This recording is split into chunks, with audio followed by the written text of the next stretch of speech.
Hello friends, welcome to study कर। मैं हूं आपका दोस्त प्रभाकर। आज के इस लेक्चर में हम डेली करंट अफेयर्स में 15 दिसंबर 2022 के मोस्ट इंपॉर्टेंट करंट अफेयर्स के क्वेश्चन डिस्कस करने वाले हैं। तो आप इस पूरे लेक्चर को लास्ट तक जरूर देखिएगा। लास्ट में आपसे एक क्वेश्चन पूछा जाएगा और इस पूरे लेक्चर का रिवीजन किया जाएगा। तो आप रिवीजन जरूर करिएगा और क्वेश्चन का आंसर आप कमेंट बॉक्स में जरूर बताइएगा। स्टडी कर पर नए हैं तो इसे सब्सक्राइब कर लें, बेल आइकन भी दबा लें जिससे आपको समय पर और सबसे पहले नोटिफिकेशन मिल सकेगा। आज का पहला क्वेश्चन है, राष्ट्रीय ऊर्जा संरक्षण दिवस कब मनाया जाता है? तो यह हर साल 14 दिसंबर को मनाया जाता है। तो राष्ट्रीय ऊर्जा संरक्षण दिवस 14 दिसंबर को मनाया जाता है, यानी नेशनल एनर्जी कंजर्वेशन डे हर साल 14 दिसंबर को मनाया जाता है। इसका उद्देश्य होता है एनर्जी के कंजर्वेशन यानी संरक्षण के बारे में लोगों को जागरूकता बढ़ाना। दोस्तों, इस दिवस में भारत ग्रीन ऊर्जा को प्रमोट करता है, जिससे ऊर्जा का संरक्षण और वायु प्रदूषण दोनों में भारत बेहतर हो पाए। इस दिवस की शुरुआत कब से हुई थी या यह दिवस पहली बार कब मनाया गया था? तो यह 2001 में पहली बार मनाया गया था। यहां पर दिवस की बात आई है तो कुछ इंपॉर्टेंट डे डिस्कस करते हैं जिनको अभी हमने सेलिब्रेट किया है। जैसे 1 दिसंबर को विश्व एड्स दिवस मनाया जाता है, 2 दिसंबर को विश्व कंप्यूटर साक्षरता दिवस, 3 दिसंबर को विकलांग लोगों का अंतर्राष्ट्रीय दिवस, 4 दिसंबर को भारतीय नौसेना दिवस, 5 दिसंबर को आर्थिक और सामाजिक विकास के लिए अंतर्राष्ट्रीय स्वयंसेवक दिवस मनाया गया है। सशस्त्र सेना झंडा दिवस 7 दिसंबर को और भ्रष्टाचार के खिलाफ अंतर्राष्ट्रीय दिवस 9 दिसंबर को। मानवाधिकार दिवस यानी ह्यूमन राइट्स डे कब मनाया गया? 10 दिसंबर को। और 11 दिसंबर को अंतर्राष्ट्रीय पर्वत दिवस मनाया गया है। अगला प्रश्न है, राष्ट्रपति द्रौपदी मुर्मू ने दिसंबर 2022 में किसे सुप्रीम कोर्ट का जज नियुक्त किया है? तो राष्ट्रपति जी के द्वारा अभी हाल ही में जस्टिस दीपांकर दत्ता को सुप्रीम कोर्ट का जज नियुक्त किया है। ठीक है, और उन्हें शपथ किसने दिलाई है? तो जो भारत के मुख्य न्यायाधीश हैं DY चंद्रचूड़, तो उनके द्वारा न्यायमूर्ति दीपांकर दत्ता को पद की शपथ दिलाई गई है। ठीक है दोस्तों, अभी हाल ही में सुप्रीम कोर्ट के कॉलेजियम ने दीपांकर दत्ता के नाम को केंद्र सरकार को सिफारिश भेजी थी। केंद्र सरकार ने इसे मंजूर किया है और दीपांकर दत्ता जो हैं वो अब सुप्रीम कोर्ट के जज बन गए हैं। दीपांकर दत्ता को 22 जून 2006 को कलकत्ता हाईकोर्ट का स्थायी न्यायाधीश भी बनाया गया था।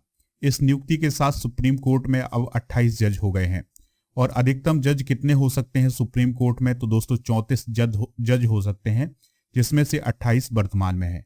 देखिए दोस्तों, 34 की अगर हम बात करें तो इसमें 33 जज होंगे और प्लस एक कौन होगा? चीफ जस्टिस ऑफ इंडिया, यानी chief justice of India plus 33 जज जो है वो वर्तमान में अधिकतम संख्या है। लेकिन अभी जो वर्तमान में संख्या है दोस्तों 28 संख्या है और अधिकतम कितने हो सकते हैं? 34 हो सकते हैं। सुप्रीम कोर्ट की बात आई है तो सुप्रीम कोर्ट से रिलेटेड कुछ इंपॉर्टेंट जानकारी डिस्कस करते हैं। भारतीय सर्वोच्च न्यायालय की स्थापना 28 जनवरी 1950 को की गई थी। इसकी व्याख्या भारतीय संविधान के भाग 5 के अध्याय 4 में अनुच्छेद 124 से लेकर 147 के अंतर्गत की गई है। दोस्तों, भारत की पहली महिला न्यायाधीश कौन थी? अन्ना चांडी। क्या नाम था उनका? अन्ना चांडी। भारत के सुप्रीम कोर्ट एवं एशिया के किसी भी सुप्रीम कोर्ट की पहली महिला न्यायाधीश कौन थी? फातिमा बीबी, जिन्हें 1959 में सुप्रीम कोर्ट में नियुक्त किया गया था। भारत के मुख्य न्यायाधीश और अन्य न्यायाधीशों के रिटायर होने की जो आयु है वो है 65 ईयर्स। ठीक है, यानी 65 वर्ष की आयु में जो मुख्य न्यायाधीश होते हैं या जो अन्य न्यायाधीश होते हैं वो रिटायर होते हैं। भारत के पहले चीफ जस्टिस ऑफ इंडिया कौन थे? तो उनका नाम याद रखिएगा, HJ कानिया। अगला प्रश्न है, भारत अंतर्राष्ट्रीय विज्ञान महोत्सव यानी IISF 2022 कहां आयोजित किया जाएगा? तो इसका आयोजन किया जाएगा भोपाल, मध्य प्रदेश में। ठीक है दोस्तों, यानी इंडिया इंटरनेशनल साइंस फेस्टिवल 2022 का आयोजन भोपाल, मध्य प्रदेश में किया जाएगा और इसका आयोजन जनवरी 2023 में किया जाएगा। यह महोत्सव भारत सरकार की ministry of science and technology और मिनिस्ट्री ऑफ अर्थ साइंस के तहत आयोजित किया जा रहा है।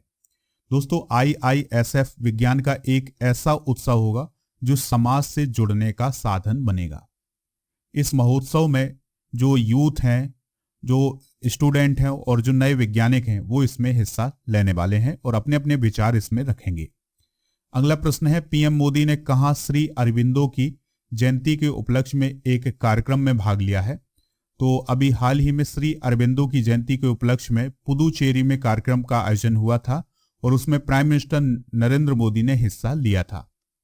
यह आयोजन कहाँ हुआ था? तो कम्बन कलाई संगम पुदुचेरी में इसका आयोजन किया गया था और यह आयोजन कब हुआ था? 13 दिसंबर 2022 को। ठीक है दोस्तों, तो श्री अरबिंदो को 150वीं जयंती के उपलक्ष्य में इस कार्यक्रम को आयोजित किया गया था और इसमें पीएम मोदी ने हिस्सा लिया था। अगर हम बात करें दोस्तों श्री अरबिंदो की, तो वह एक राष्ट्र कवि और शिक्षाविद, दार्शनिक, ये सभी थे। ठीक है, स्वतंत्रता आंदोलन में उन्होंने हिस्सा लिया है। 1902 से 1910 तक उन्होंने भारत के स्वतंत्रता आंदोलन में भाग लिया था। दोस्तों, प्राइम मिनिस्टर मोदी ने इस सम्मेलन में हिस्सा लिया। इसके अलावा श्री अरबिंदो के सम्मान में एक स्मारक सिक्का और डाक टिकट को जारी किया है। तो याद रखिएगा, जो श्री अरबिंदो है इनका जन्म कोलकाता में हुआ था। अगला प्रश्न है, फीफा विश्व कप में अर्जेंटीना के लिए सबसे ज्यादा गोल करने वाले फुटबॉलर या खिलाड़ी कौन बने हैं? तो उनका नाम है लियोनेल मेसी। तो लियोनेल मेसी जो है वो अर्जेंटीना के फुटबॉलर हैं। तो वो अब फीफा विश्व कप में सबसे ज्यादा गोल करने वाले अर्जेंटीना के खिलाड़ी बन गए हैं। ठीक है दोस्तों, तो उन्होंने कितने गोल किए हैं अभी तक फीफा विश्व कप में? तो टोटल उनके 11 गोल हैं, यानी उन्होंने 5 विश्व कप खेले हैं दोस्तों। तो 5 विश्व कप में उन्होंने 11 गोल किए हैं।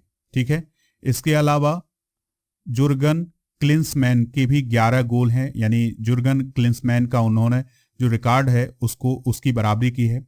अगर हम पेले की बात करें तो उन्होंने विश्व कप में 12 गोल किए हैं। जस्ट फॉन्टेन ने 13, गर्ड मुलर ने 14, ब्राजील के रोनाल्डो ने 15 और जर्मनी के मिरोस्लाव क्लोज ने 16 फीफा विश्व कप गोल किए हैं। ठीक है दोस्तों, तो ये महत्वपूर्ण जानकारी है, इसको आप नोट करिएगा। चलिए, बात आई है यहाँ पर फीफा विश्व कप की, तो उससे जुड़ी हुई जानकारी भी डिस्कस कर लेते हैं। फीफा विश्व कप 2022 की बात करें तो इसका आयोजन कतर में किया जा रहा है और फीफा विश्व कप हर 4 साल में आयोजित होता है। पहला विश्व कप 1930 में आयोजित किया गया था और 2026 की अगर हम बात करें तो फीफा विश्व कप अमेरिका, मैक्सिको और कनाडा में आयोजित किया जाएगा। फीफा का जो मुख्यालय है वो ज्यूरिख, स्विट्जरलैंड में है। 22वां फीफा विश्व कप जो इस साल हो रहा है वो 20 नवंबर से 18 दिसंबर 2022 तक कतर में आयोजित किया जाएगा। जो लाइव है दोस्तों वो फीफा विश्व कप का ऑफिशियल मस्कट है, यानी आधिकारिक शुभंकर है। अगला प्रश्न है, दिसंबर 2022 में जारी 2022 हुरुन ग्लोबल 500 सूची में भारत की रैंक क्या है? तो दोस्तों, हुरुन ग्लोबल 500 सूची को जारी किया गया है अभी हाल ही में। तो उसमें भारत की रैंक क्या है? तो इसमें जो रैंक है भारत की वो है 5वीं रैंक। तो दिसंबर 2022 में जारी 2022 हुरुन ग्लोबल 500 सूची में 20 कंपनियों के साथ भारत की रैंक 9वें स्थान से 5वें स्थान पर पहुंच गई है, यानी भारत में 20 सबसे बहुमूल्य कंपनियां हैं।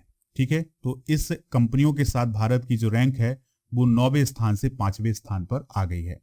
इस सूची में टीसीएस और एचडीएफसी बैंक के बाद रिलायंस इंडस्ट्री सबसे मूल्यवान कंपनियां हैं। ठीक है, तो इसमें 500 जो मूल्यवान कंपनियां होती हैं उनकी सूची बनाई जाती है। फिर देखा जाता है कि सबसे मूल्यवान कंपनियां किस देश में सबसे अधिक हैं, तो जो सबसे टॉप पर होता है फिर इसके बाद उसके नीचे रैंक लगती जाती है। तो दोस्तों, टॉप पर है अमेरिका और फिर इसके बाद चीन 35 कंपनियों के साथ दूसरे स्थान पर है और फिर उसके बाद जापान, ब्रिटेन, भारत और कनाडा है। ठीक है, तो इस प्रकार से भारत की जो रैंक है वो 5वीं रैंक है। अगला प्रश्न है, गोल्डन ग्लोब अवार्ड में किस फिल्म को 2 श्रेणियों के लिए नामांकित यानी नॉमिनेट किया गया है? आंसर है इसका RRR। जो RRR फिल्म है उसको गोल्डन ग्लोब अवार्ड्स में 2 श्रेणियों के लिए नॉमिनेट किया गया है। तो यह जो फिल्म है ये किसकी फिल्म है? तो SS राजामौली की फिल्म है, इसके डायरेक्टर वही हैं। तो जनवरी 2023 में होने वाले गोल्डन ग्लोब अवार्ड्स में 2 कैटेगरी में जो RRR फिल्म है उसको नॉमिनेट किया गया है। अब वो 2 कैटेगरी कौन कौन सी हैं तो ध्यान से सुनिएगा दोस्तों। इस फिल्म को best non English language film के लिए नॉमिनेट किया गया है। इसके अलावा बेस्ट ओरिजिनल सॉन्ग के लिए नॉमिनेट किया गया है। तो इस फिल्म का एक गाना है नातू नातू, तो उसको नॉमिनेट किया गया है। दोस्तों, जो डायरेक्टर हैं SS राजामौली, उन्हें इसी फिल्म के लिए यानी RRR फिल्म के लिए न्यूयॉर्क फिल्म क्रिटिक्स सर्कल में बेस्ट डायरेक्टर का अवार्ड भी अभी हाल ही में मिला हुआ है। तो ये कुछ इंपॉर्टेंट जानकारी है, इसको नोट करिएगा। अगला प्रश्न है, किस संगठन ने डॉक्टर जेरेमी फरार को अपना नया मुख्य वैज्ञानिक घोषित किया है? तो ये काम किया है WHO ने, यानी वर्ल्ड हेल्थ ऑर्गेनाइजेशन के द्वारा डॉक्टर जेरेमी फरार को मुख्य वैज्ञानिक घोषित किया है। अभी तक कौन थी मुख्य वैज्ञानिक? तो उनका नाम था दोस्तों सौम्या स्वामीनाथन। तो सौम्या स्वामीनाथन की जगह अब जो जेरेमी फरार हैं वो मुख्य वैज्ञानिक बन गए हैं किसकी? WHO के। ठीक है, वह एक चिकित्सक वैज्ञानिक हैं। WHO की बात आई है तो हेडक्वार्टर जेनेवा स्विट्जरलैंड में है और इसकी स्थापना हुई थी 1948 में और महानिदेशक यानी डायरेक्टर जनरल हैं वर्तमान में टेड्रोस अदनोम। तो ये कुछ इंपॉर्टेंट जानकारी है WHO से रिलेटेड, इसको आप नोट करिएगा। PDF डाउनलोड करना हो तो PDF मिलेगा आपको हमारे एप्लीकेशन पर। एप्लीकेशन का जो लिंक है आपको डिस्क्रिप्शन बॉक्स में दिया गया है, तो वहां से आप सबसे पहले एप्लीकेशन डाउनलोड कर लें, इसके बाद आप PDF भी डाउनलोड कर सकते हैं। अगला प्रश्न है, 25वें चंद्रशेखरेंद्र सरस्वती राष्ट्रीय उत्कृष्टता पुरस्कार से किसे सम्मानित किया गया है? तो इसका आंसर होगा वेंकैया नायडू। हमारे देश के पूर्व उपराष्ट्रपति हैं वेंकैया नायडू, तो उन्हें 25वें श्री चंद्रशेखरेंद्र सरस्वती राष्ट्रीय उत्कृष्टता पुरस्कार से सम्मानित किया गया है। इसके अलावा आरिफ मोहम्मद खान, रतन टाटा, डॉक्टर मार्तंड वर्मा, शंकरन बालियानाथन और अजय सूद और विशाखा हरी, इनको भी यह पुरस्कार प्राप्त हुआ है।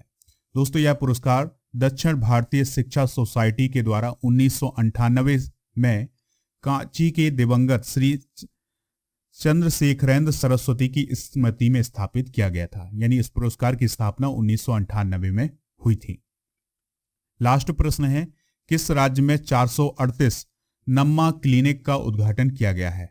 आंसर है इसका कर्नाटक। तो नम्मा क्लिनिक कहां पर खोली गई हैं? तो ये कर्नाटक में खोली गई हैं। तो कर्नाटक के मुख्यमंत्री हैं वत्सवराज बोम्मई, तो उनके द्वारा 438 नम्मा क्लिनिक का उद्घाटन किया गया है।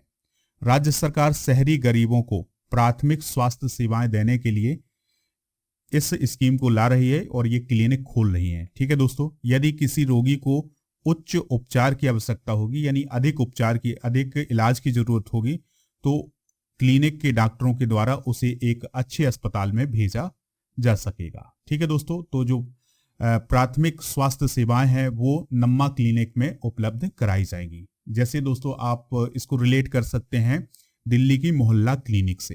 ठीक है दोस्तों, तो ऐसी ही शहरों में नम्मा क्लिनिक बनाई जाएंगी जहां पर लोगों को प्राथमिक उपचार दिया जाएगा। कर्नाटक के मुख्यमंत्री याद रखिएगा बसवराज बोम्मई हैं। तो ये थे आज के महत्वपूर्ण करंट अफेयर्स के क्वेश्चन। अब इनका रिवीजन करते हैं, फिर आपसे एक क्वेश्चन पूछेंगे तो उसका जवाब आप कमेंट बॉक्स में जरूर दीजिएगा। राष्ट्रीय ऊर्जा संरक्षण दिवस कब मनाया जाता है? तो यह 14 दिसंबर को मनाया जाता है। कब मनाया जाता है? 14 दिसंबर को। राष्ट्रपति द्रौपदी मुर्मू ने दिसंबर 2022 में किसी सुप्रीम कोर्ट का जज नियुक्त किया है? तो जस्टिस दीपांकर दत्ता को नियुक्त किया है। भारत अंतर्राष्ट्रीय विज्ञान महोत्सव यानी इंडिया इंटरनेशनल साइंस फेस्टिवल 2022 का आयोजन कहाँ किया जाएगा? तो ये भोपाल मध्य प्रदेश में किया जाएगा। पीएम मोदी ने कहाँ श्री अरबिंदो की जयंती के उपलक्ष्य में एक कार्यक्रम में भाग लिया है? तो पुदुचेरी में।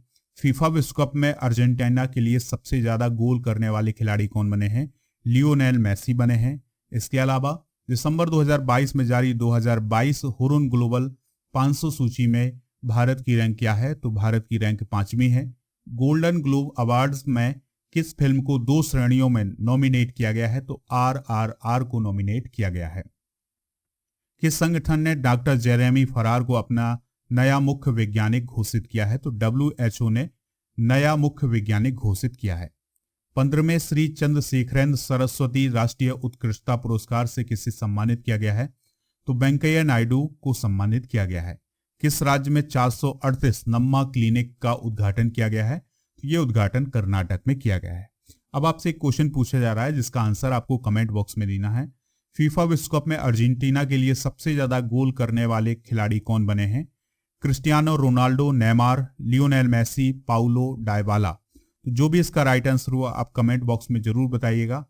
और दोस्तों पीडीएफ डाउनलोड कर लें हमारे ऐप से, और ऐप पर मंथली करंट अफेयर्स जो भी इंपॉर्टेंट पीडीएफ है वो सभी उपलब्ध हैं, तो उनको आप डाउनलोड जरूर करिएगा। लेक्चर पसंद आया हो तो आप इसे लाइक करें, शेयर करें सभी दोस्तों को, सभी सोशल मीडिया प्लेटफॉर्म पर। जय हिंद, वंदे मातरम।